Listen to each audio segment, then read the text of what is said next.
Ladies and gentlemen, welcome to Meanwhile Here on Earth. This program features in-depth conversations with the leading names in the subjects of UFOs, abductees, the paranormal, panel discussions, and the very best and brightest of the next generation of writers and researchers. Meanwhile Here on Earth, the show breaking new ground in alternative talk with your intrepid host, veteran investigative writer and researcher, Peter Robbins.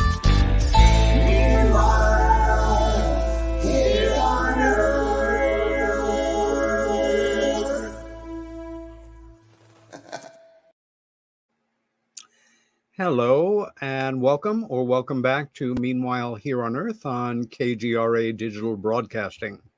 If you're listening to our show tonight but would rather be watching it, just go to KGRA's Facebook page or to YouTube, type in KGRA, then Meanwhile Here on Earth, and there you are.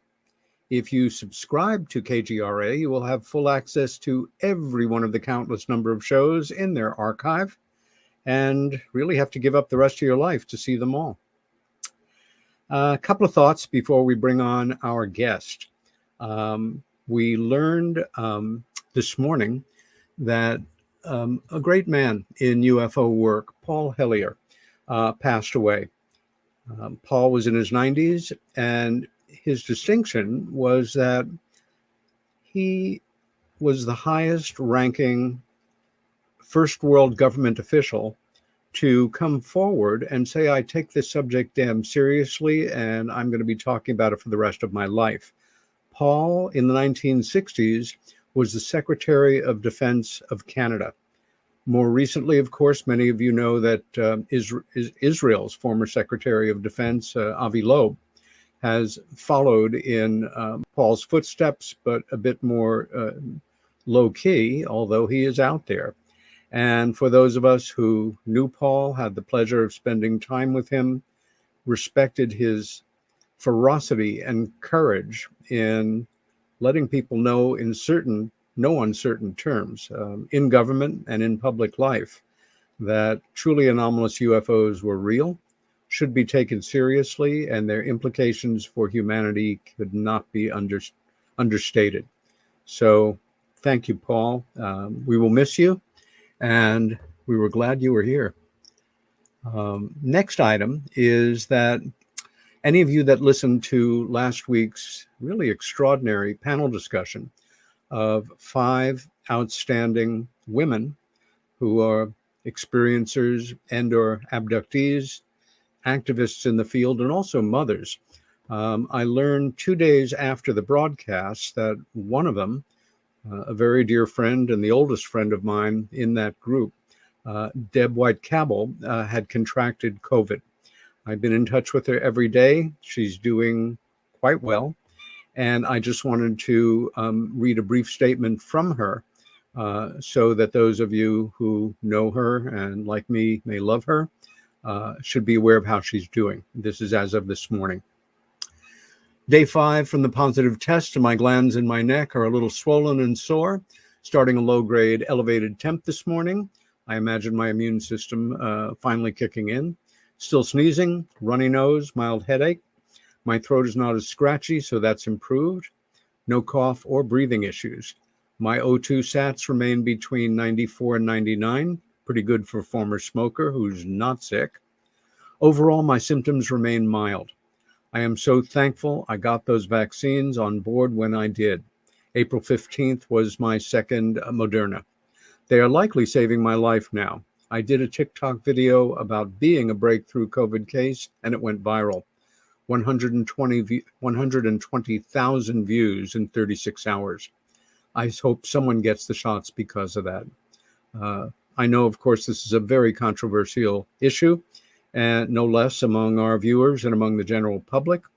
I know we all wish Deb a speedy and complete recovery. Now, tonight's program is dedicated to a man you've never met, a very fine character actor. He is the star of the film we're going to be focusing in on tonight. That gentleman in the foreground is Christopher Munch, our guest for tonight and the director of the film. But to the left, that distinguished-looking gentleman who plays President Eisenhower and plays him brilliantly, actually passed away this past January 1st. His name was George. I'm going to mispronounce it, so Chris, you can correct me when you come on. Geordies, and The 11th Green is the film, his last film that he starred in. Again, a wonderful character actor, the kind of face that if you're a film watcher or regularly watch TV, who is that guy? I've seen him times before. I'll probably never know his name, but tonight's show is dedicated to him. Right, on to our guest. Critic Graham Fuller summed up the work of writer-director Christopher Munch by stating that his films, quote, meditate quietly on the perennial struggle people face in communicating with those they love, on mortality, on the role of memory in the mosaic of consciousness, and the advancements that drives his restless protagonist to grasp futilely and often nobly at impossible dreams. Critic and cinema historian Jonathan Rosenbaum called him, quote, one of America's most gifted independent filmmakers, which I would very heartily agree with. Munch's most recent picture, The 11th Green, was a New York Times critic's pick, as was his previous feature, the wilderness drama Letters from the Big Man. 5 of his features have played at Sundance, and his first, The Hours and Times, made in 1992, a speculative biopic about Beatles manager Brian Epstein, won a special jury prize there. An Impossible Dream was that overreaching themes of Munch's second film, the period landscape drama Color of a Brisk and Leaping Day, 1996, based on the true story of a young trolley mechanic who tried to save a doomed short-line railroad to Yosemite National Park.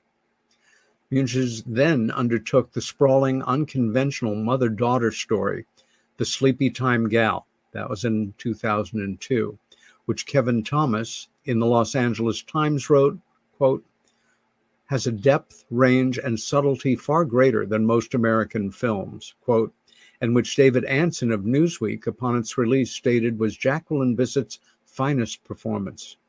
Munch followed this with another unconventional family dissection, Harry and Max, 2004, about 2 pop star brothers. Chris is a past Guggenheim Fellow, recipient of the Wolfgang Strauze Prize in Berlin, winner of 2 Independent Spirit Awards, including the Someone to Watch Award, and has been featured in 2 Whitney Biennial exhibitions. He has received competitive awards from Alfred P. Sloan Foundation for Science and Film, Creative Capital Foundation, the American Film Institute, the Merchant and Ivory Foundation, and others. Writing in the magazine CinemaScope, critic Bernice Renaud described Munch's cinema as, quote, like an echo chamber, painfully recreating the most minute aspects of our existences, moments of private longing that we cannot describe even to ourselves.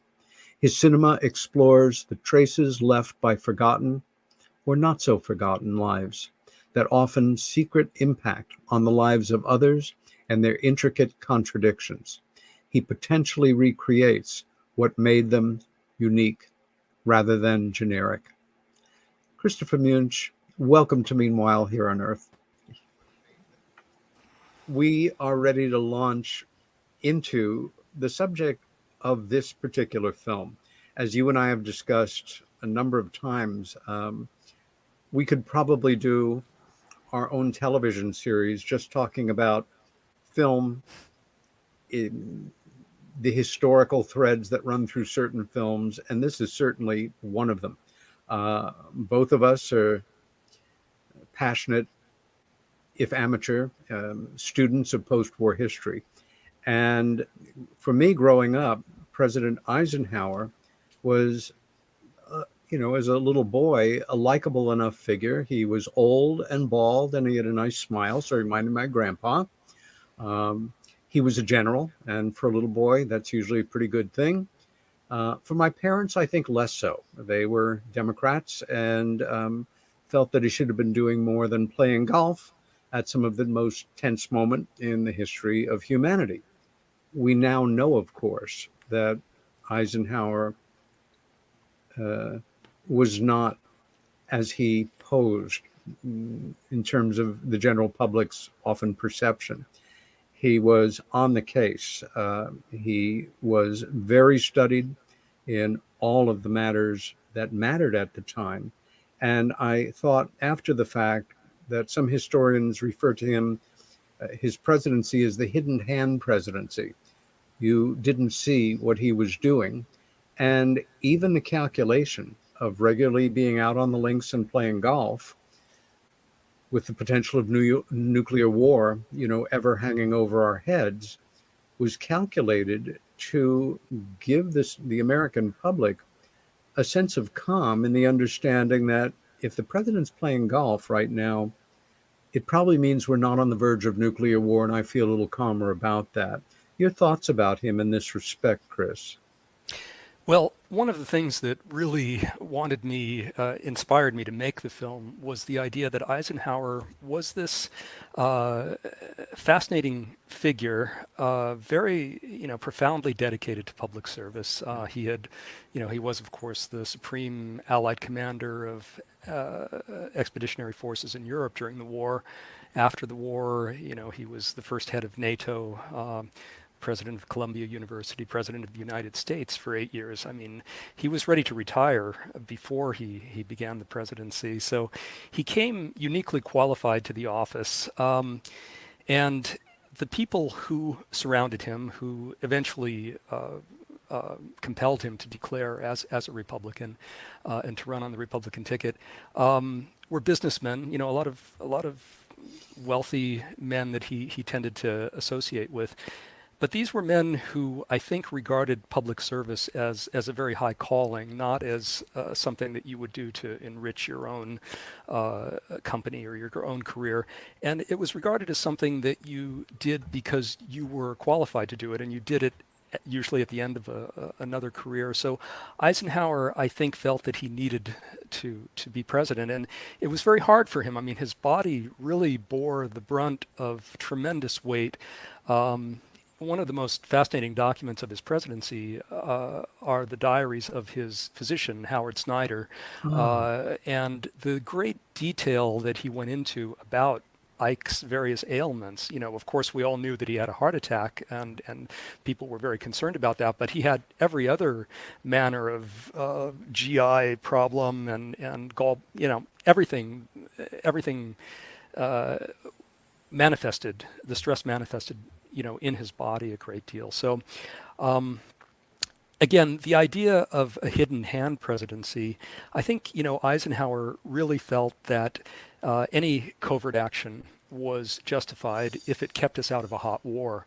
And, regrettably, some of his actions, like overthrowing Mossadegh in Iran and overthrowing Arbenz in Guatemala, Terrible. these had very, very far-reaching geopolitical consequences We're still feeling them. that we're still living with. Absolutely, and in fact, it was David Talbot, I believe, in his seminal work on the national security state called "The Devil's Chessboard," who tracked down the family of Arbenz and really drives home just the degree of suffering that resulted from those particular actions in Guatemala in the 1950s. So. I think there were other areas where he ultimately felt that Allen Dulles, who was the head of CIA, the longest-serving head of CIA, a man who was in waiting, having expected that Dewey would win the 1948 election, not expecting Truman, to be in for another term. And during that time, worked assiduously behind the scenes, as did his brother, Foster Dulles, to craft the National Security Act. And of course, the great get out clause in the act is the part that says CIA can take whatever other actions it needs to in the interest of national security. So I think, like like Harry Truman, ultimately Ike felt that intelligence gathering should have been separated from covert operations. But in any case, he surrounded himself. I mean, his cabinet was made up of some of these businessmen, like Chuck Wilson, the president of General Motors, and a modern day equivalent might be somebody like Rex Tillerson, somebody who, went into public service, I think, extremely competent to do so, and, seeking to really do a good job separate from whatever their business, affiliations might have been prior to that. The whole idea of Eisenhower, the folklore of Eisenhower having met with representatives of extraterrestrial races, that folklore, I came to the project without much knowledge either of the Eisenhower presidency or ufology, and yet that was in my mind somehow, and I'm not sure where I first read that folklore, but it seems to have had its origins in the mystic and lecturer Gerald Light in the early 1950s, who wrote to his publisher and friend Meade Lane at the Borderland Sciences Research Institute, that he somehow unbelievably had been present for an encounter that had taken place at Edwards Air Force Base. And in people have 1955, yeah. well, this was in 54, I think. People speculated that, perhaps Gerald Light, being the mystic that he was there by way of astral projection or some other way that would not have necessitated his the security precautions that undoubtedly would have come into play. But he contended that, people like Cardinal Francis McIntyre of Los Angeles was there with him. And, so this folklore went down. But it is worth noting that in later years, the presence of roundcraft at Edwards was confirmed by no less a witness than Gordon Cooper, who had been stationed there as well in the 1950s. So there was that incident that had gained some life in our collective unconscious, but there was also an alleged incident that supposedly took place in 55, I think, at Holloman Air Base. That's right. Which the UFO researcher Art Campbell wrote about, and he published this material on his website, and he located alleged eyewitnesses to the event and spoke with them or their families. And his website, on a design level, it doesn't necessarily cause you to think of a scholarly work. And yet, I believe that Art Campbell did approach this in a very scholarly way over a period of time. And so that folklore has to do with Eisenhower having made a trip to Georgia, to the estate, the plantation of George Humphrey, I believe, who was one of his cabinet members. And Campbell worked out a scenario whereunder Eisenhower disappeared for a period of time, and under cover of darkness, his plane, Columbine 3, which was a Lockheed Super Constellation, a big, beautiful ship, went to Holloman overnight and had these encounters. The cover story for the first, or rather I should say the event that fueled some of the speculation about the Edwards incident was Eisenhower having had a broken tooth and needing to seek out a dentist in Palm Springs to repair it. And indeed, if you dig into that, the dentist who worked on it confirmed that he did work on his tooth and that he didn't fly to Edwards. Nevertheless, don't let that get in the way. This has all of the power of mythology, and I found myself just having a recurring image of Eisenhower, of Dwight David Eisenhower, again, somebody I knew very little about, envisioning him late in his life having a deep reckoning with events that had taken place a decade earlier during his I'm going to presidency. jump in for a moment. This is something we've discussed on our own, and for me, I'm I think for some people, especially ones who are drawn more to the consciousness aspect of UFO studies, which I certainly think is very real, but my research area and specialty over the decades has been a fairly plodding nuts and bolts one. I think I must vibrate at a fairly low frequency.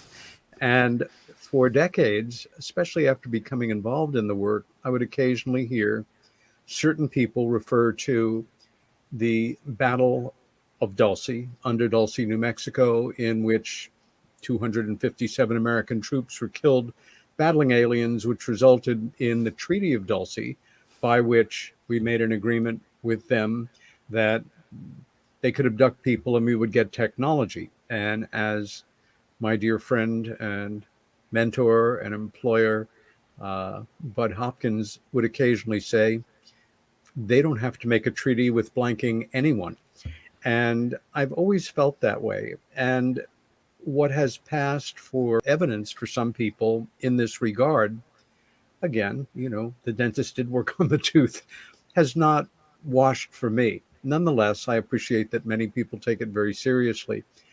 There is a quotation attributed to Hermann Goering, Reich's Minister of Culture, who I was not a fan of.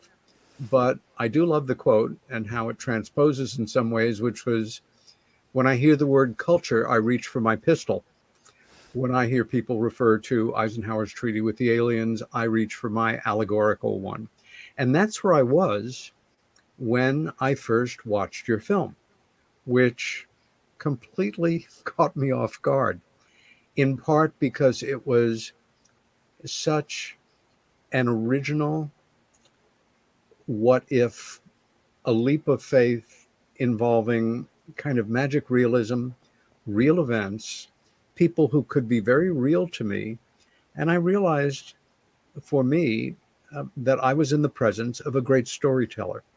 And ultimately, that's all that mattered. And by the time I finished watching it the first time, I've now watched it 3 times.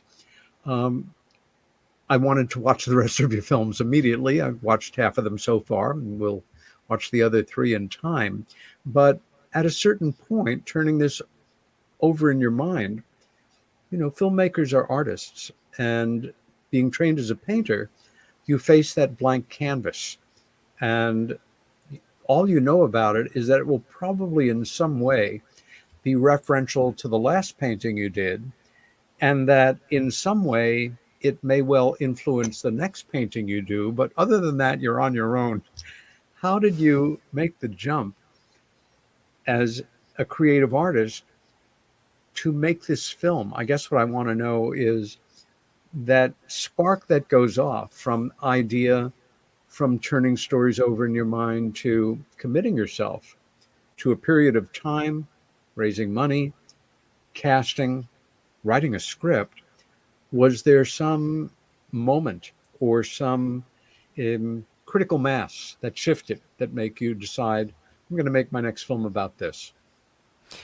Well, I was looking back, thinking back, and trying to remember the origins of this. And I had finished my previous feature, which was called Letters from the Big Man.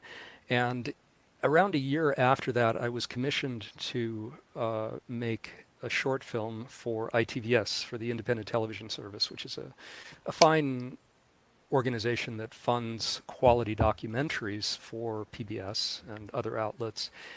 And they've never done so well in the area of drama, but they had a drama initiative going, which was a science fiction series called Future States.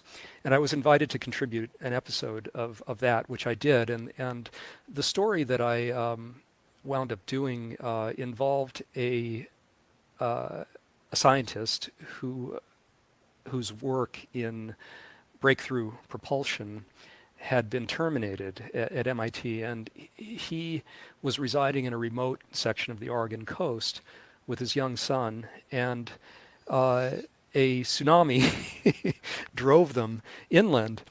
This was kind of loosely inspired by the great 1964 Alaska earthquake, which devastated Crescent City, California, which was very near there. And in the course of this journey, they wind up in an intentional community in rural Oregon, where this inventor's passion for what he was doing is rekindled by seeing another man there who is doing something not dissimilar, but in a very unacademic way, very much on his own. Anyway, I made this film for them, but I remember having submitted to them a proposal for a short film. And again, I kept having this image in my head of Eisenhower in his Columbine going to Holloman Air Base and contemplating what would happen there. At the same time, a contemporary president, who would have been Barack Obama at that time, returning to Holloman, where he's about to give a speech commemorating the anniversary of this momentous event that Eisenhower participated and acknowledging it. So this was rejected by them, and in hindsight, I'm glad it was, because it was beyond the scope of a 15-minute movie. Yeah. But that was the origin, and I came away from that experience with a particular interest in breakthrough energy and propulsion, and had read a fair amount in that area. I had read a lot of, I know he's a controversial figure, but I'd read a lot of Tom Bearden's work. And he, whatever you want to say regarding, some of his own inventions, he is very much a scholar of some of the mavericks over the last century who have had legitimate working devices. And I became friendly with a man in Utah who ran a website that tracked the most promising free energy devices as they were nearing commercial realization. And I spent time with him on a couple of occasions documenting a couple of these inventions when he was here in California. And so I guess my entry point into the storyline of the 11th Green was this conceit, which had become public around 2008, that Boeing Aircraft Corporation had sought to lobby support for executive declassification of certain black world technology, performance enhancement for use in commercial airliners. And this was propagated by the writer Paul Laviolette, who's a physicist, a very interesting man who had also written about the B-2 Spirit bomber in the aftermath of the revelations that were published in Aviation Week in the 1990s, in which a couple of engineers on the project seemingly let out more than they should have about the performance enhancement capabilities of the B-2. And Paul had effectively back-engineered how that would work on that particular craft. And the appointment of General Jim Jones by Barack Obama to be his first national security advisor kind of fueled the speculation, because Jones was a Boeing board member and a really sterling individual by all accounts. In fact, one of the things I most enjoyed about Obama's autobiography this past year was reading about people like Jones, whom we knew very, very little about. He was, certainly one of the archetypical mystery men of the NSC. In any case, it seemed like it would be worthwhile as a point of departure to explore what would happen if a fictional aerospace company actually did this and actually went ahead and migrated this technology. So this, coupled with the emotional what if involving President Eisenhower, which was still an extremely powerful motivating through line for me, Yes. These points of departure are what inspired me to write the screenplay, which went through many, many, many incarnations over a number of years, and it necessitated walking through a lot of narrative doors that I didn't ultimately wind up, I should say, opening the doors, but not actually walking through them in the final movie. But you really have to do that in order to distill what it is exactly you want to make. I mean, I remember reading Paul Schrader's early screenplay of Close Encounters of the Third Kind, Oh my. which bears no relationship at all to the film that Spielberg made. And yet, because Schrader crafted it in such a way, around these kind of blue book type investigators, kind of dark blue book type investigators. He got that out of the way, and it didn't need to be ultimately in the film, And I think one of the things that that movie did very well, among several things, is suggest the breadth of a cover-up without actually going into a great deal of detail about it. And very, very effective on that level, as well as very, very effective, as you would, I'm sure, agree, in conveying the overwhelming emotional engagement on the part of these contactees, and how compelling it becomes in their lives. Chris, I know in speaking to some filmmakers over the years that as you develop a script, you not only begin to get a fuller vision of what you want and refine your writing, but you sometimes start to visualize. Obviously, you're thinking of who's going to play certain roles as you go. Mm-hmm. If it's an ideal situation, you could hire any actor that you wanted. At some point, did you start to think in terms of Campbell Scott, who, again, is a very fine actor, acting royalty in a way? His father, of course, is George C. Scott, and his mother, completely blank for a moment. Colleen Dewhurst. Right, a great Broadway actress who is also a very fine film actress.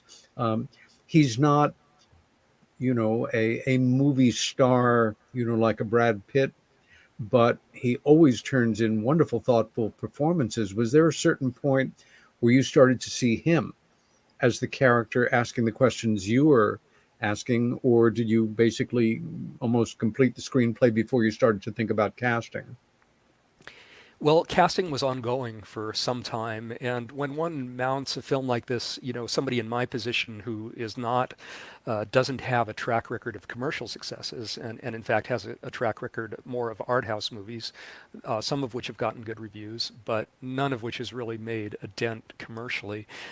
It becomes about convincing stars to read your material and hopefully take an interest in it. And Yeah. I had a wonderful casting director, Tineke Becker, with whom I worked on the previous feature as well. And Tineke and I, did our thing where, although we didn't have a pot to piss in, we offered it to some very big name stars and tried to get some traction in that way. And I think what ultimately happens in these situations is the person who is really best for the role winds up showing up when you strike out with the big names, and you wonder how you ever could have thought of anybody else. And that certainly was the case with Campbell. And Tineke Becker had lobbied for him for a long time, and I must say she had a wonderful intuitive certainty that he would be perfect in this role. So I had a friend, a dear director friend named Tom Gilroy, who made a picture a number of years ago that Campbell was in called Spring Forward. And Tom wrote a letter to him, asking him to take a look at the script. And it went to his house. He wasn't living in it at the time. He was in New York, and he got the script months later, and he called me up and said, if you're still looking for someone, I'd be interested in talking to you about this.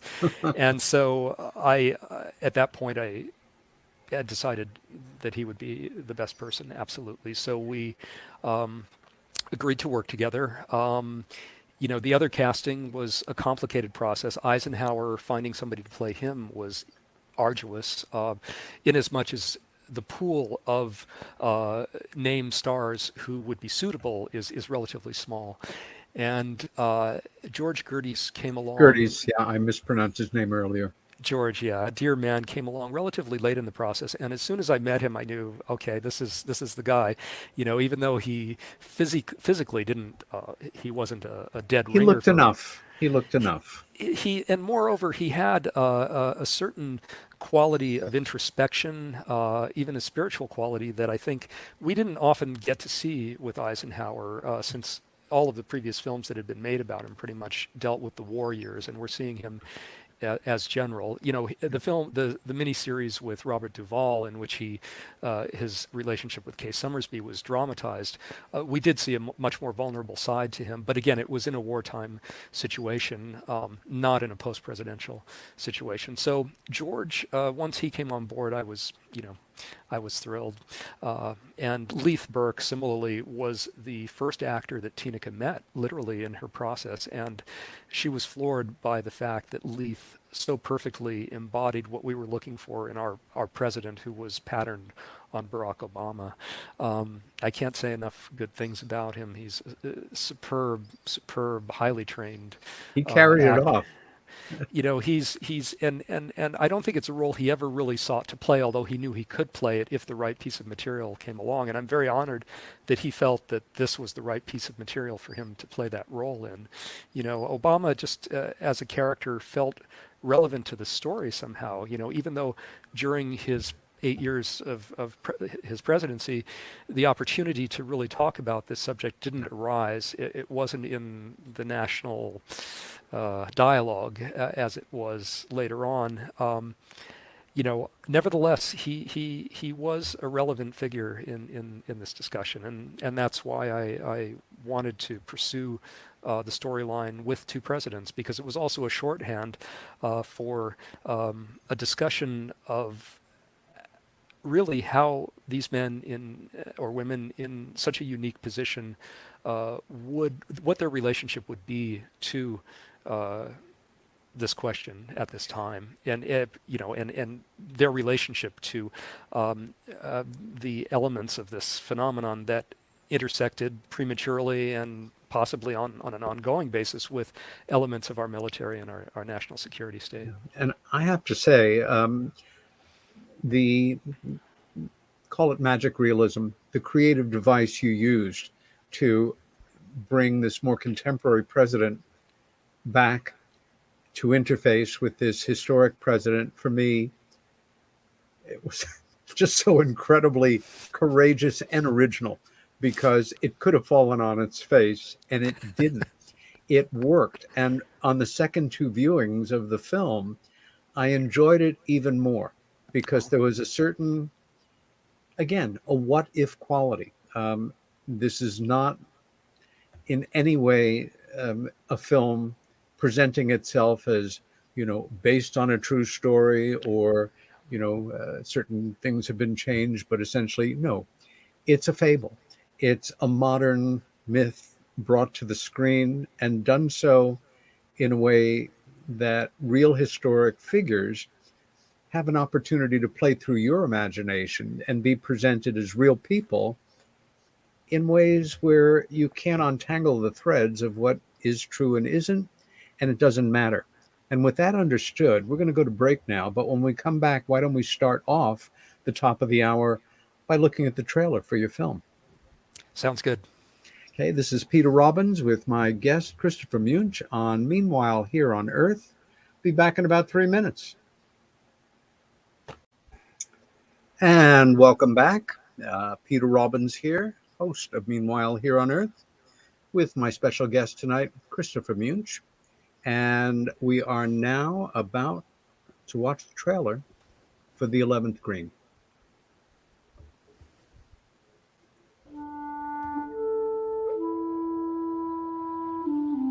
A number of aerospace and defense insiders tell us that anti-gravity planes and discs have been a reality for more than half a century. What if the real question is, what should the people know? How much do they really want to know? Is this or is this not why we exist? To cover what corporate media won't. Jeans and denims are prohibited in all public areas, so is cell phone use. I've circled the house on the map. Solid bronze doors, like a fortress. This very house was built for a great president, as I'm sure you know. It must have been great advertising. General Eisenhower was a lot more than that. I had the pleasure of meeting him when I was young. Of course it is. How many are we tonight? 6. Excuse me, Jeremy? So what do you do when you're not assisting retired Air Force generals? Computers. Help him with his computer. You need some sort of clearance, see that stuff? That part of his life was off limits. Ask no questions. Unfortunately, all the good stuff's locked away in special access programs. Born secrets, forever secrets, no mandatory declassification date. Is that ours or theirs? Well, by theirs, you mean the Russians. I don't mean the Russians. My advice, if you want it, is get your own man into that group. Your brother, maybe. Let me tell you, it'll be a cold day in hell that my brother leaves academia for your flying saucers. Honey, you're already dressed. Without your discernment, without your analysis, without what I know is your commitment to honesty, then this just disappears into folklore.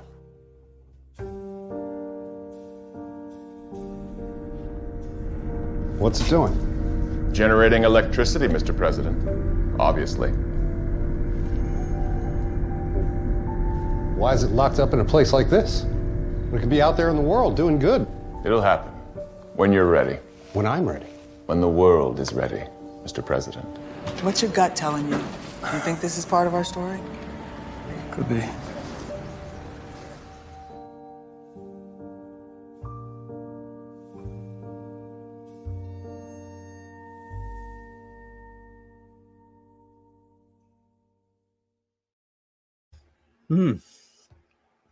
I'm ready to see it again.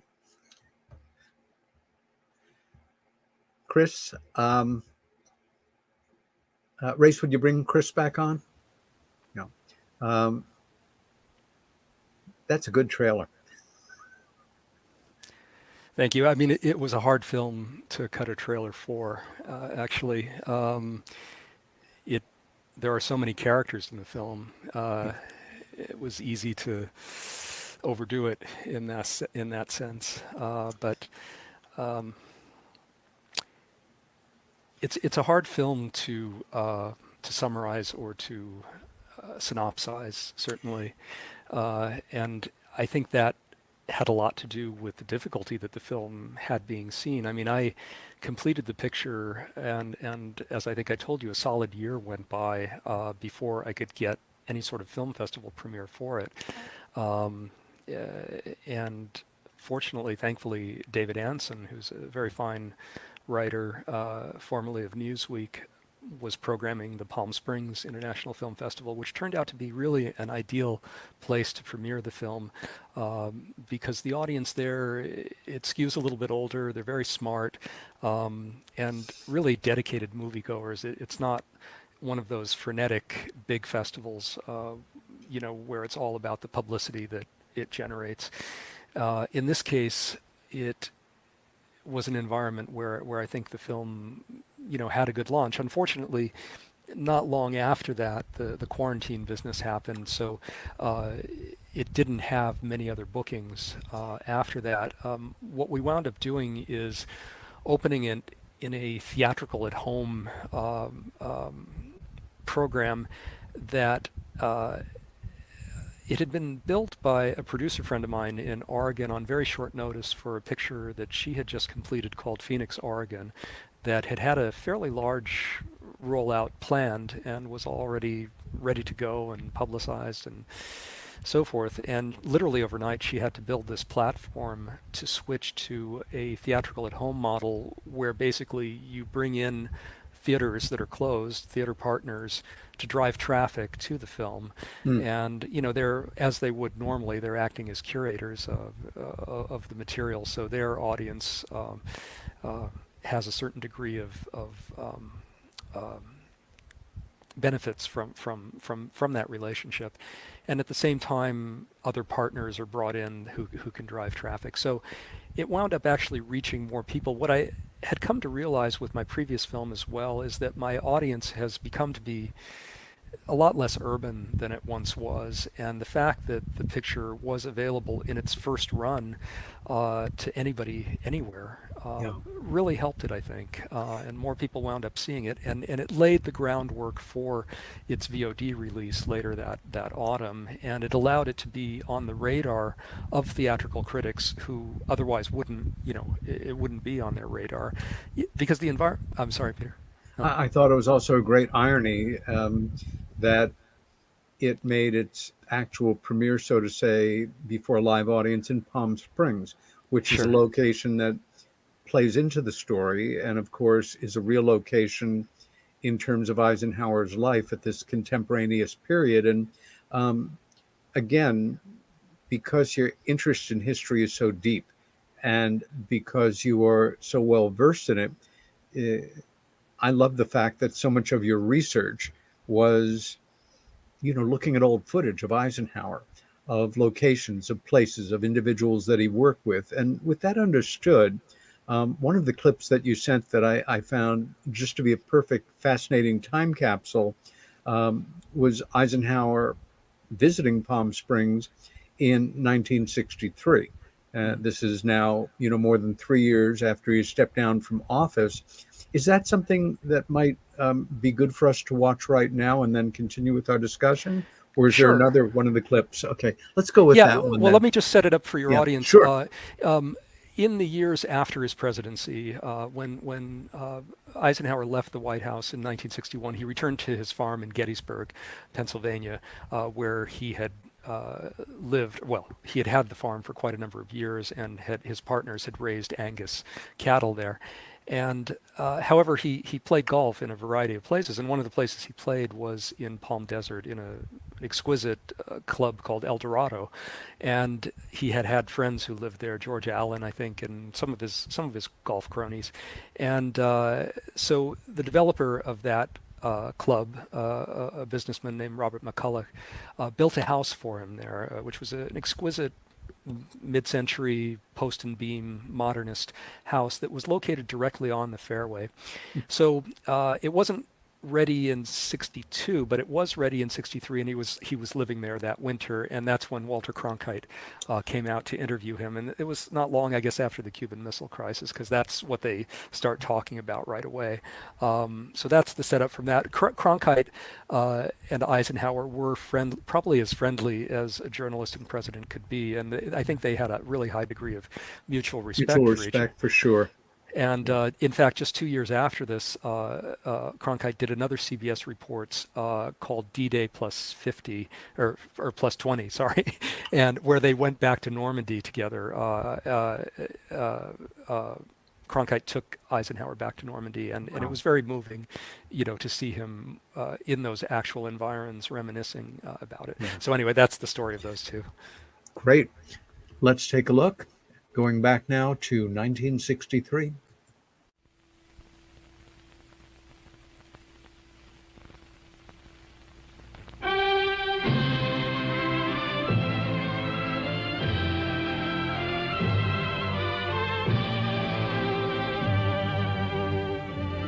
It is 2 years, almost to the day, since Dwight David Eisenhower laid down the heavy burdens of the presidency.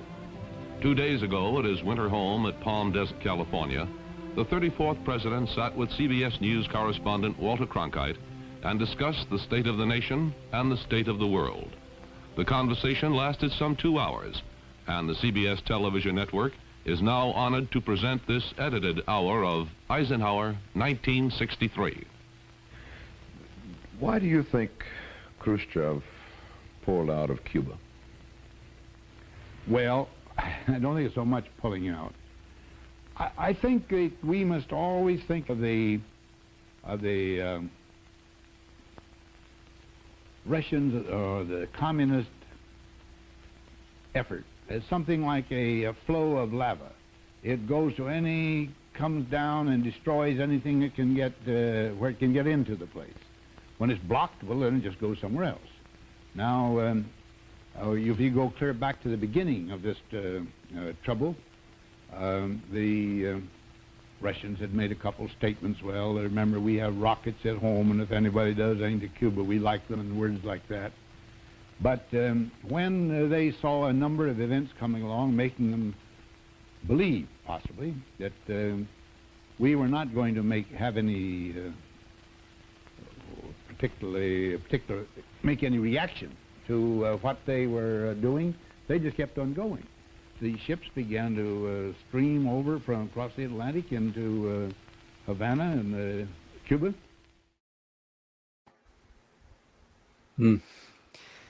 So, Eisenhower,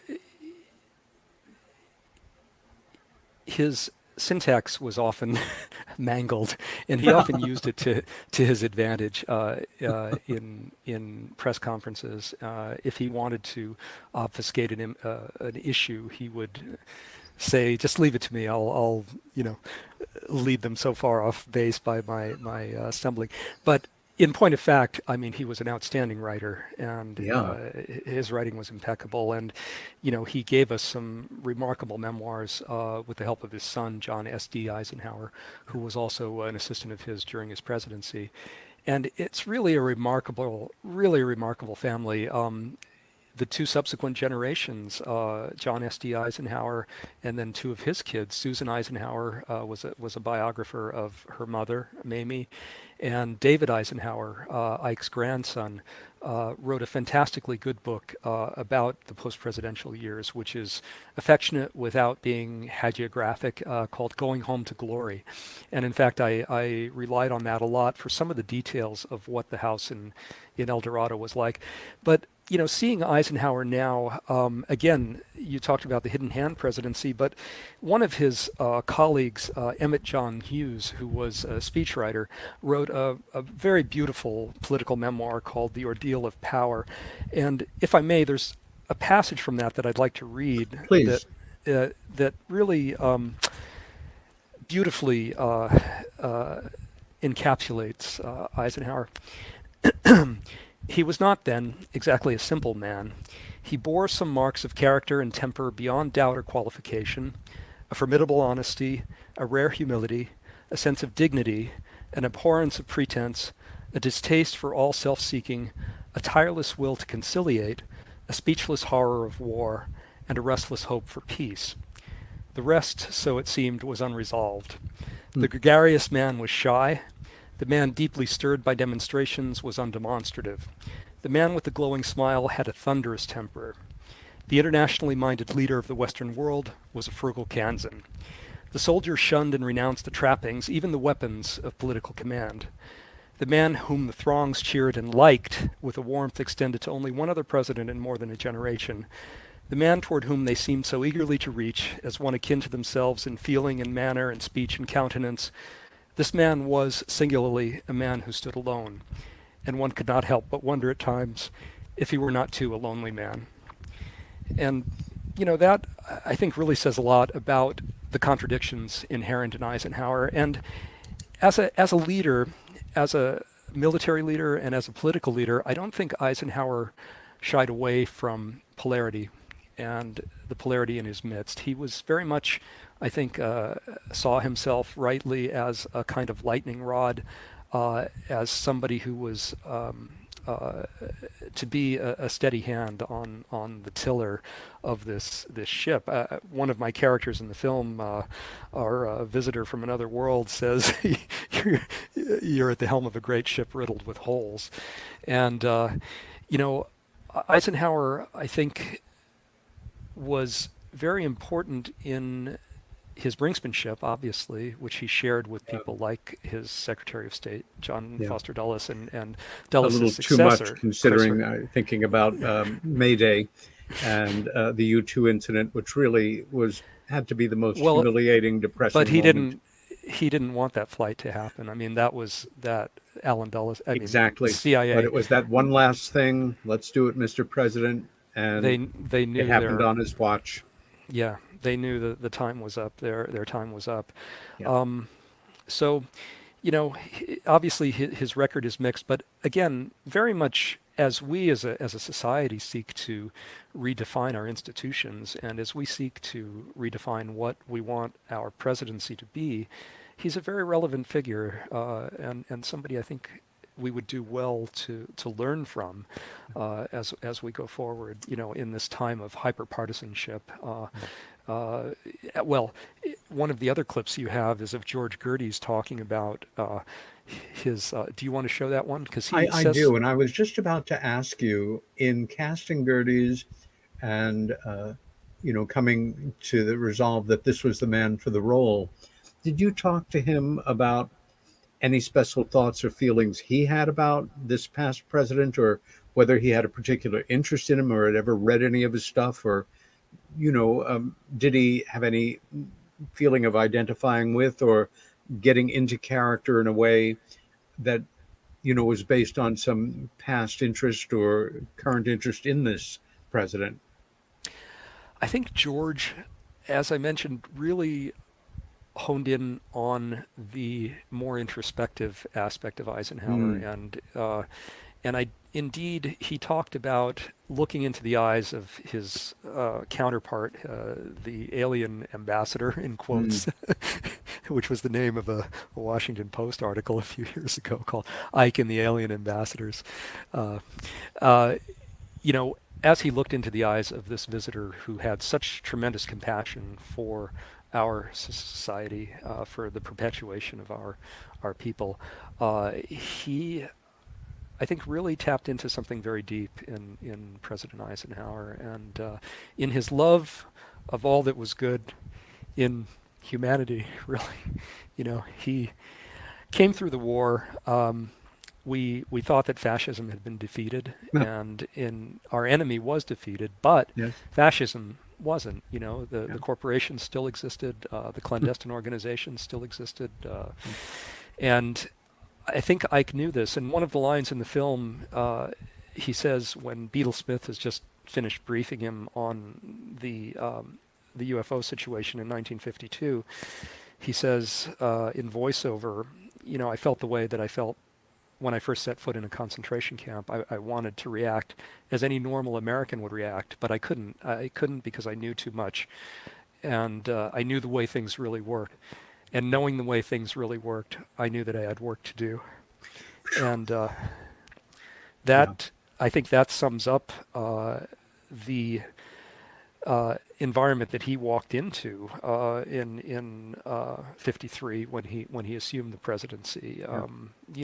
The Robertson panel was convened literally days before his inauguration. And so there was already in motion tremendous momentum behind the efforts of the military and the clandestine services to control the information. Literally institutionalize.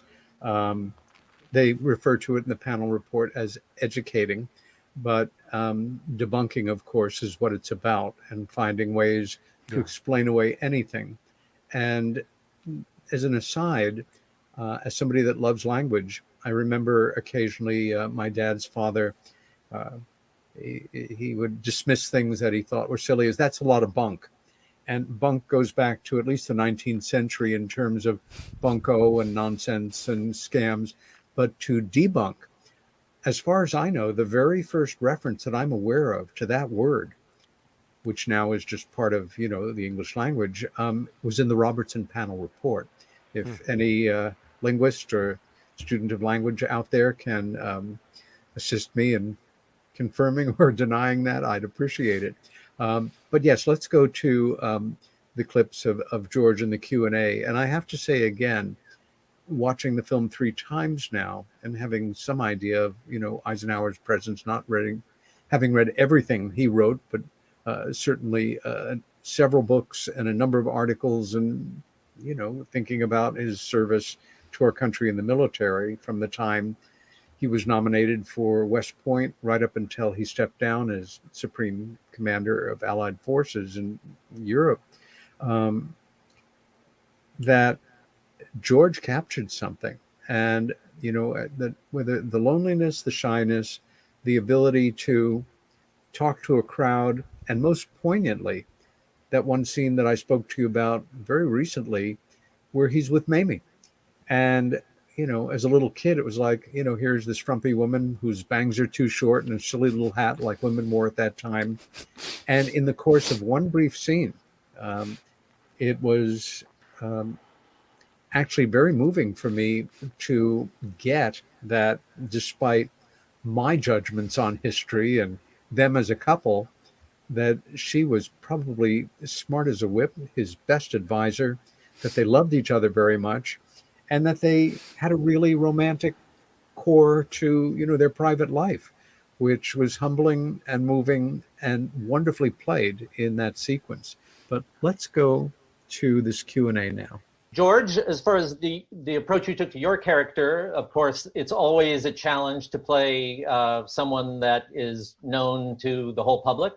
And Eisenhower perhaps is maybe at this point a little less, we're all a little less familiar with, certainly less familiar than we are with Obama. And so you maybe don't have to deal with quite the same level of scrutiny that Leaf did, but you are portraying, you know, an American president, an iconic figure, you know, someone that's larger than life and therefore maybe is not seen as having, you know, normal human emotions or conflicts or negative sides. And at the same time, you have to play him as someone who's passed from this life and is existing in an elevated state where he's able to look back at the shortcomings of his life and try to offer advice to Obama's character, basically urging him not to make the same mistakes. So pretty interesting challenge, I would imagine, in putting together a character like that. When I was 4 years old, I wore an "I like Ike" button. Did your Much father to my father's on your... consternation, Oh, I see. Okay. My father, who marched for Henry Wallace in 1948, along with Paul Robeson and Pete Seeger, you know, he was a Stevenson guy. But I was a little kid. I looked at Eisenhower, and he was like Mr. Clean. Well, you know, the Mr. Clean will clean your whole house and everything. He was like a... Yes. Yeah, probably like because of their hairstyle was very similar. Yeah, yeah, and also the fact that I did know that he was the great general and he defeated the Fuhrer. Even at 4, I knew that. I was hip to that. Well, it was very weird because I was a kid, and then there was a war going on in Korea and stuff. But what's interesting, in 1956, my dad took me to Ebbets Field to the World Series, and Eisenhower came to throw out the first ball. But he not only threw out the first ball, he came on the field and shook hands with everyone on each team. And that was very impressive to me. And I think my father liked him by that time. And sure, Henry Wallace was for Eisenhower in 56. That surprised me when I was doing my research on him. But Christopher gave me so much stuff to read about Eisenhower. And it was a whole different way of seeing him as a, you know, he was from Abilene. He was like a cowboy who wanted to be a baseball player. He said maybe my biggest disappointment in life was not making the varsity baseball team at West Point. But he did play football for him, and he tackled Jim Thorpe, you know, and he rode horses, and he was a real man even before he, you know, went into being the great general he was. And George rode horses as well. He had a beautiful horse here in LA named Panda. We have quite a number of photos that you've supplied me with. Eisenhower and his family. Should we take a look at those and continue this narrative through those? Sure, we could do that. Yeah. Unless you'd rather go in another direction at this point. No, I think that's a good approach. Yeah, the photos that you have, many of them are family photos from El Dorado in California, and some of them are from Gettysburg. But these would have been in his post-presidential years, and there's one of John Money in there. In fact, Money was a really remarkable man. He was Eisenhower's valet for more than 20 years. They had met during the war, and Money left the service with the rank of Master Sergeant.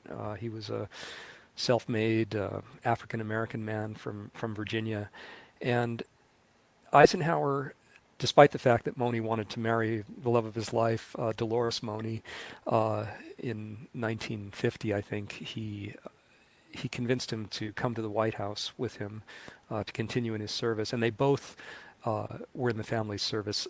Dolores stayed with Mrs. Eisenhower for years after both Ike and Money died around the same time.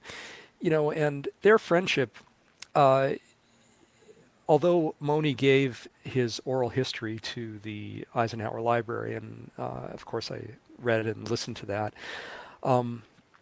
he didn't talk a great deal about his personal relationship with him. However, going through the papers and, the records of gifts exchanged between them, and reading the tremendous affection that David Eisenhower had for John Money, whom he grew up with, essentially, for many years, both in the White House and at Gettysburg later. And David worked for his grandfather at Gettysburg.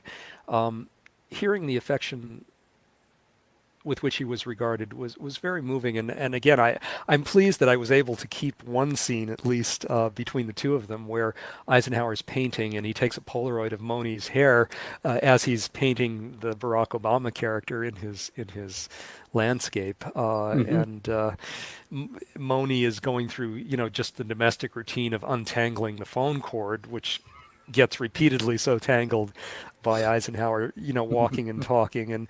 And one of Eisenhower famously loved to relax with Western novels and Western movies, and he would get stuff sent to him at El Dorado, and Money would set up the projector and show it to him.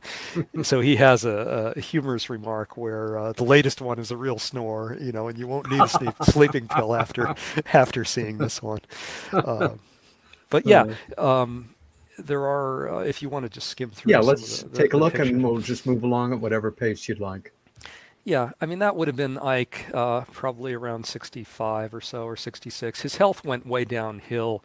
Actually, at the time of the story in 67, it was, he was bedridden a good part of that time. He had ileitis as well as other, and I don't think they made it at all to Palm Desert in 68, winter of 68, 69.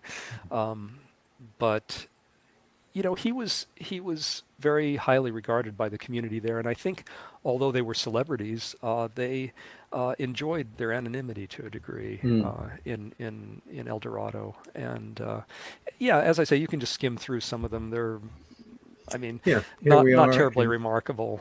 That's one of my favorite. One of my favorite post-presidential photos of him. That was on one of his books, on the covers of one of his books.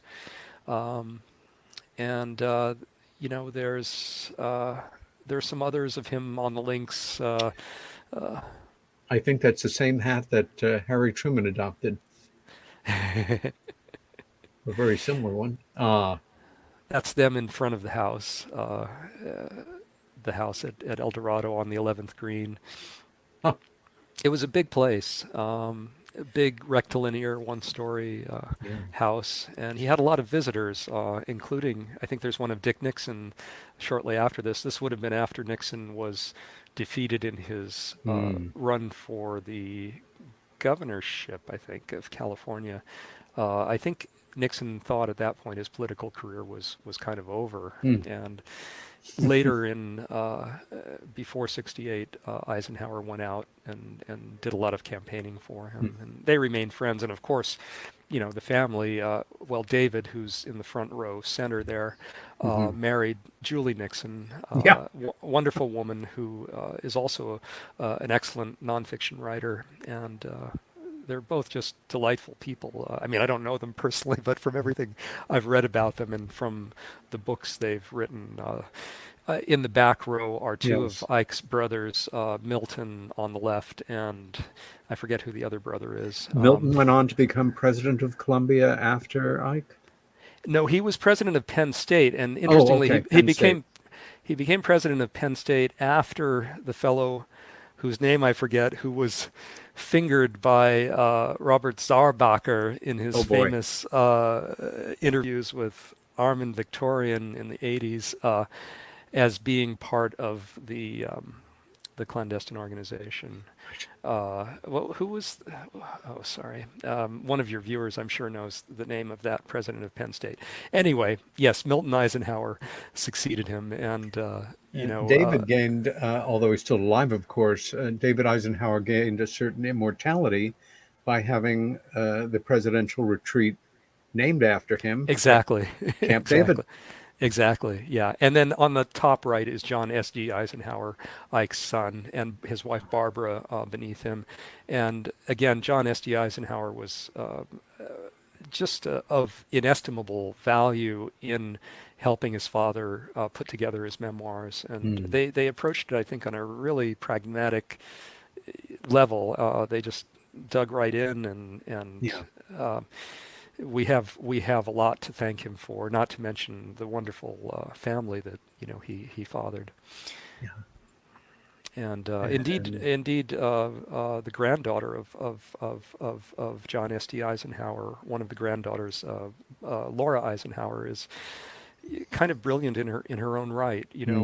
Her theoretical stuff is a little hard to follow sometimes, but she's a very charismatic woman who's of that line, absolutely.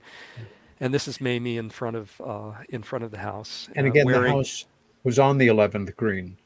Yes. Well done. Yes, and in fact, you'll see some of the. Well, I looked for a house that was actually on a golf fairway and of the appropriate vintage that we could use, and the ones that I found were of such an historical nature at this point, where it would have been very disruptive to have even a small company like us in them. So, where we wound up shooting the film was.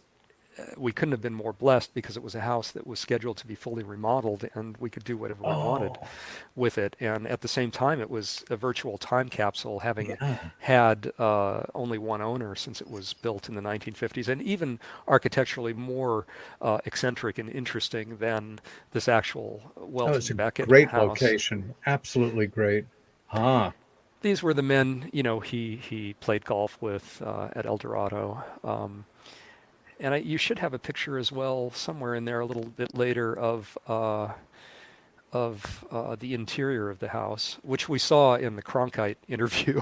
And I can only imagine how hot it was for them with the fire going in that big fireplace so close to them. Well, just move right through here. That's the inside of the house. And there was a big pool outside the window there, which you'll see in the later photographs of John Kennedy visiting him at the house.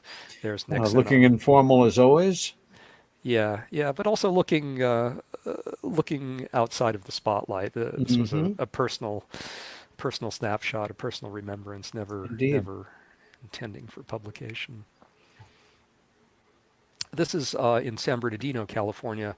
Ike arriving by train to San Bernardino. They would, the Santa Fe donated one of their business cars. The Regal Lark was the car I believe he most often used. And their head of security would get on in Flagstaff, I believe, and then ride with Ike to San Bernardino so that he was on hand along with the Secret Service. The San Bernardino station, which figures prominently in the movie, is a beautiful mission revival, a grand mission revival station that had a Harvey house, a Santa Fe Harvey house. And the Super Chief arrived in those years before dawn, usually, depending on the time of the year. I think it was around 5:30, and it still arrives at the same time. So we had several scenes to shoot there. Unfortunately, I could never actually get Campbell there when he was here. It was kind of in between when we were filming in the desert and in LA, so I wound up having to shoot Campbell's portion of it at another Santa Fe or depot. And I think the last images in that series were of Kennedy visiting him there in '63 on a Western trip that he made that included a trip to Vandenberg Air Base. That's John Money, his valet, and then there's another one of Money here. This would have been a later photograph, a post-presidential shot at Gettysburg. But Boney would come out ahead of the couple and open up the house at El Dorado. And in fact, because Eisenhower was so picky about the beef that he ate, having understandably, being a man who raised Angus beef. Yeah, Boney would pick up a whole side of beef in Chicago, and he would cut it up and put it into what were those trunks called? The foot lockers, into Army foot lockers on ice. Dry ice or wet ice. Exactly. Wow. and Moni would arrive with a side of beef at El Dorado. As one does. Yeah. And, Ike played in various tournaments that were held in Palm Springs and Palm Desert. And, he was a local icon. Many of the local Sure. landmarks. There's a a very large care organization called Eisenhower Health, I think, that's named after him. There's a big hospital there. This is Mamie and Ike alone at home in Gettysburg. Again, just domesticity. Mamie wearing the color that she popularized, called Mamie Pink. And there's one of him painting there. Of course, he took up painting at the time that he stopped smoking in the late 40s. Interesting. That I wasn't aware of, but he's, like Churchill and a number of other world leaders and certainly other well-known people who later in life do just that. Now, of course, George Bush. Right. And and Eisenhower became more, and I don't mean to disparage George Bush, but Eisenhower became more accomplished over the years as a painter. Churchill studied, I believe, with a Royal Academician, whereas Ike, I don't think did. But the room in which he painted at the White House, it was in the northwest corner of the White House. Sorry, the northeast corner of the White House. But it had north light. In the residence, and it was kind of a closet from what I understand. I actually have a deleted scene from the movie that your viewers can see on YouTube just by looking up our YouTube channel. But it takes place in that room where Eisenhower is painting, and it's a flashback that involves Bobby Cutler, his national security advisor, General Robert Cutler, who was one of his closest friends later in life, and in fact came to visit him at El Dorado. And Ike made the journey to Boston for Cutler's 70th birthday and sat next to him in a very distinguished group of men who paid tribute to Cutler. Fascinating man, probably beyond the scope of our conversation now to go into too much detail, but I had the opportunity to read a lot of his papers.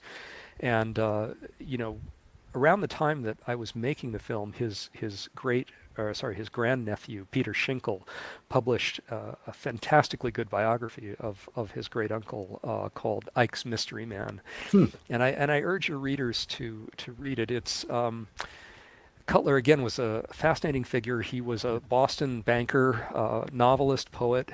He was his class poet at Harvard College, went to Harvard Law. He was the chairman of Old Colony Trust Company in Boston, so he was a banker. But he also worked as corporation counsel for the city of Boston.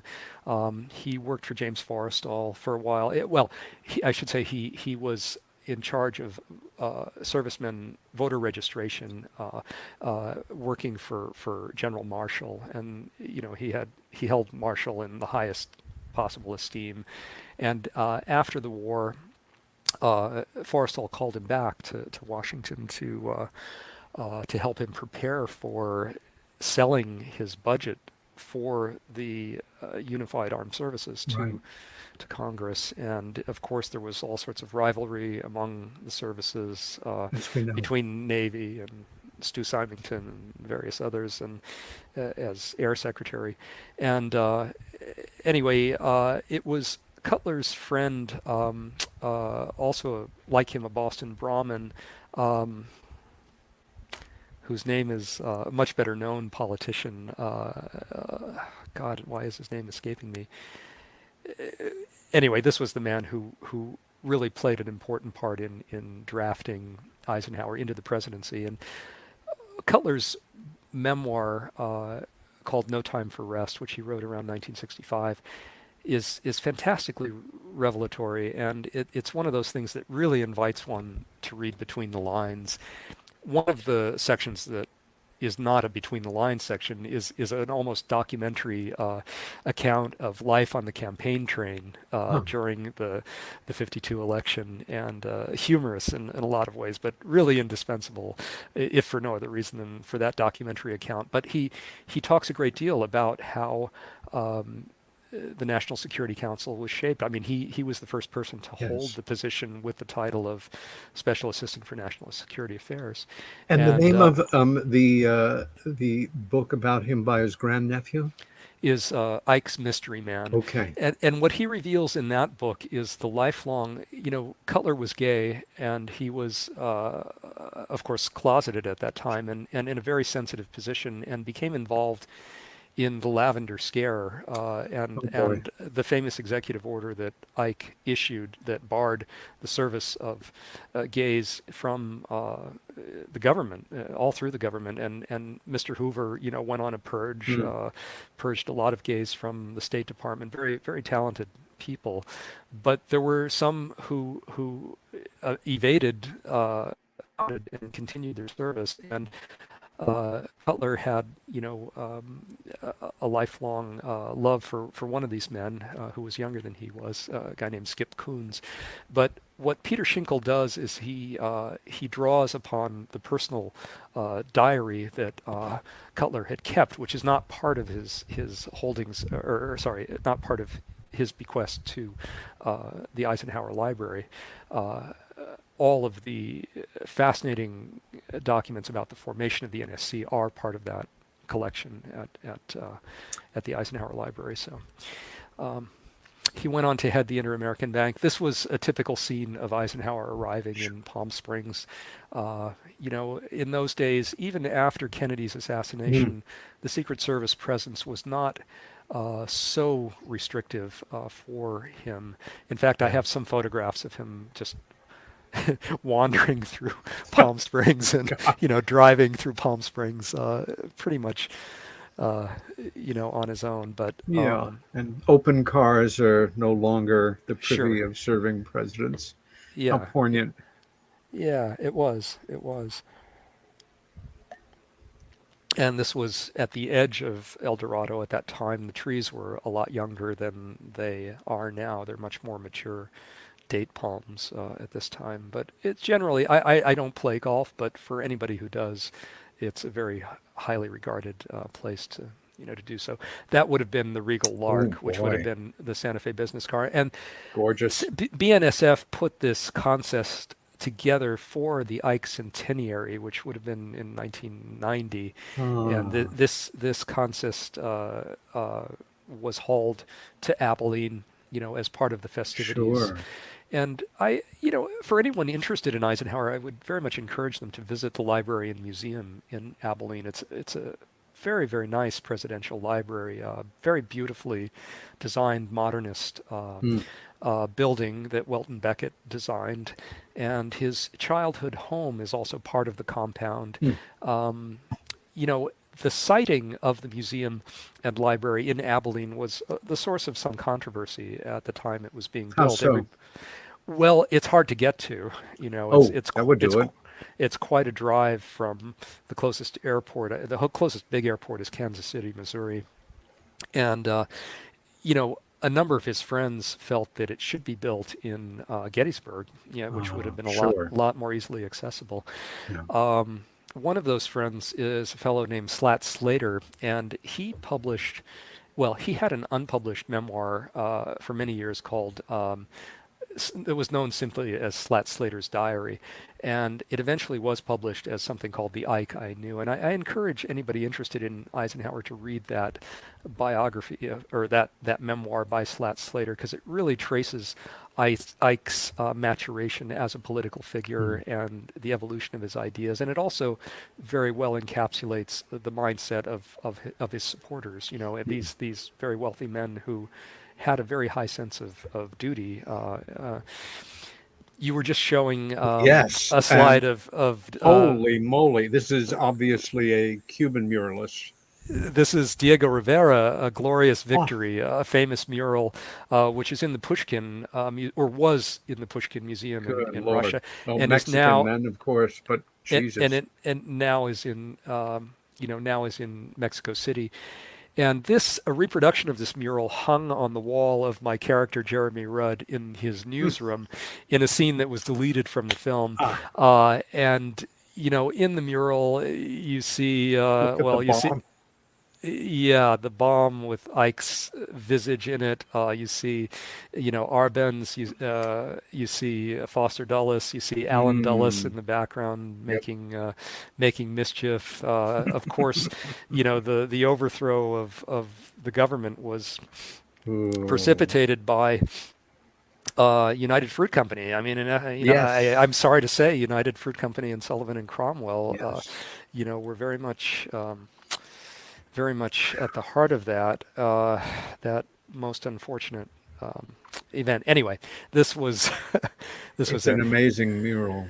Yeah, it is, and this would have been Kennedy's visit to Eisenhower in '63 to discuss pressing world events. That would have been the back of the house and the pool as it led out to directly to the fairway. You can see in the subsequent shots. You literally just simply would walk out onto the fairway. I think the next one probably there you can see. Oh boy.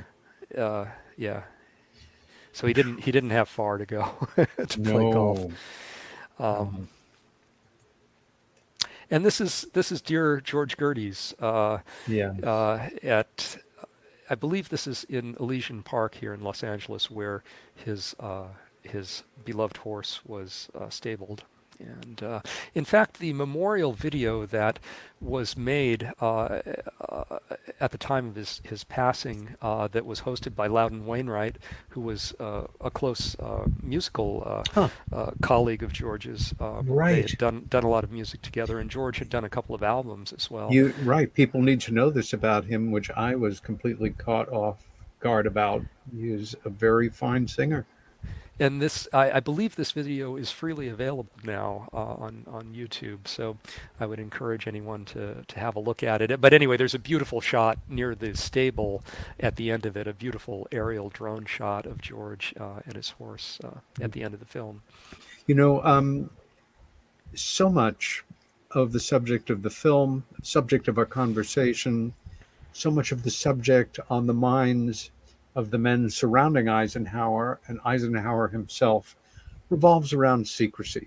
And for those, who grew up with the idea that the core secret that created the beginning of our so-called national security state was secrecy around nuclear weaponry development, where in fact it was secrecy around the 1947 emergence of these other intelligences and their craft.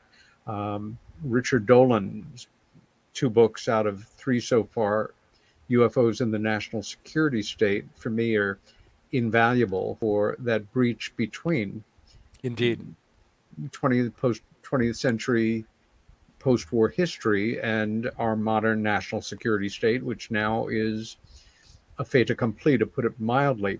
You sent a fascinating clip of J. Robert Oppenheimer, without whom, in some of the worst ways possible, the world would not be the way it is. At the same time, a great intellectual who, on a certain philosophical level, very much regretted his crucial part in developing the nuclear bomb. Let's take a look at that clip right now, which is about secrecy. If you mean the people outside the government. Yes. And I think that's more important. There's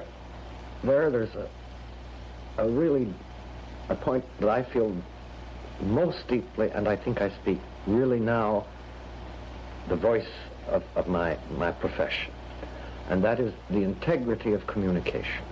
The trouble with secrecy isn't that it inhibits science.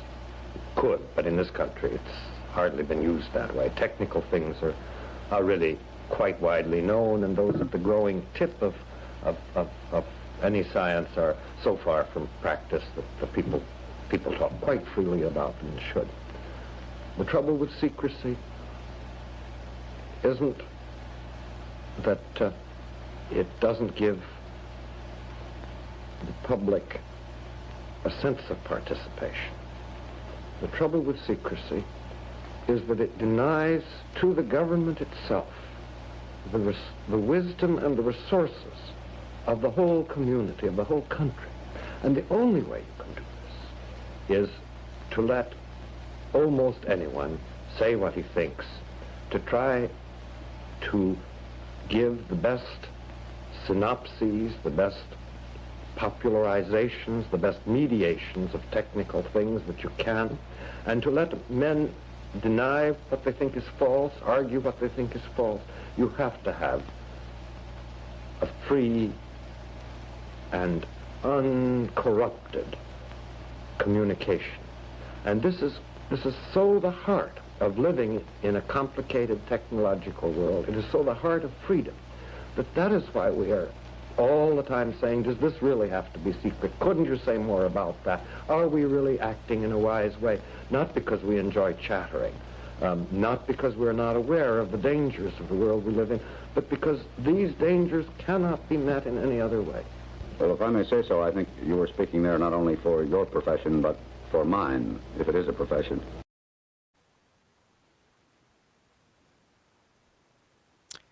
Yeah.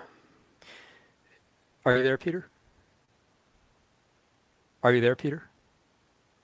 I am. I just want to get the image that I had off the screen. Okay. There we go. Yeah. And I was going to say that I had the privilege of working on a screenplay about the Oppenheimer physicist brothers a number of years ago that the Sloan Foundation supported, and the opportunity to, delve into Robert's history and his brother Frank, who founded the Exploratorium Science Museum in San Francisco.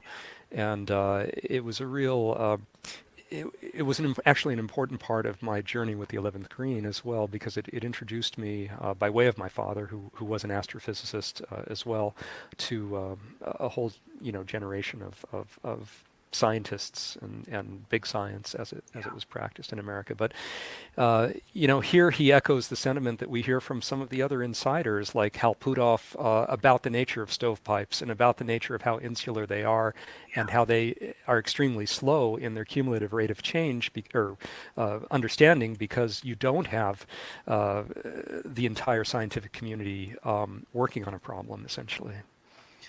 It's so poignant and so ironic to hear him talking so eloquently about the absolute need for openness, and by implication, the destructive, cancerous nature of absolute secrecy. And here we are, living under a government where probably tens of millions of bits of information are classified secret, with a very modest pool of people even charged with the ability to review information to decide what should be declassified. As you may know, there are still documents and pieces of information that are still considered so potentially embarrassing to families that are still with us regarding the assassination of Abraham Lincoln, that they are still classified. And so on, for it's somewhat hopeless on a certain level. And at the same time, we can't not be optimistic about living our lives, and at the same time understanding we are in some deep stuff, no question about it.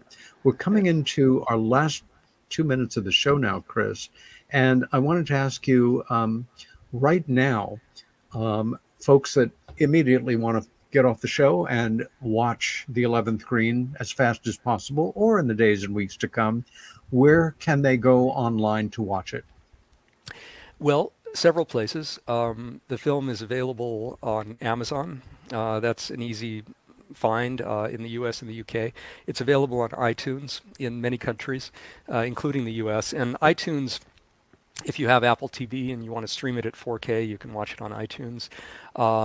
Some of the European countries, though, the big countries like France, Spain, Germany, you can't see it on iTunes. So for those viewers, you can go just to my website, ChristopherMunch.com, and there's a link to Vimeo on demand where you can watch it without any region restriction. So it's also available on Google Play. That's an easy place to find it in the US, and Vudu. So those are the digital platforms where it can be found currently. And I have plans to put out a collector's Blu-ray edition of the film later. That's what I was just going to ask you. Yeah. Okay, good. So we'll be on the lookout for that. And as soon as it drops, you will let me know, and I will let our viewers know. Christopher Munch, our time has just gone much too quickly. Thank you so much for sharing the extraordinary well of knowledge on Eisenhower, the clip from the film, which I very much hope people will see. I am an unabashed fan of it. And you and I, of course, will remain in regular contact. Thank you very much, Peter. And I apologize again to your audience for my snafu at the beginning, which has, in my career of having made every mistake I thought possible on a technical level as a filmmaker. This Pioneering ranks a new way to screw up. I'm very proud of you. Very near the top of the list. So, this is Meanwhile Here on Earth on KGRA Digital Broadcasting. My guest tonight has been Christopher Munch, and his website again is Christopher Munch, MUNCH.com. Next week's guest will be a dear friend and close colleague, Paul Davids, a regular Renaissance man, filmmaker, writer, artist, and executive producer of the outstanding and outstandingly unique film about Jesse Marcel Sr., Roswell. If you've enjoyed the show, please tell your friends. See you next week. Stay well, stand up for what you believe in, and be kind to each other.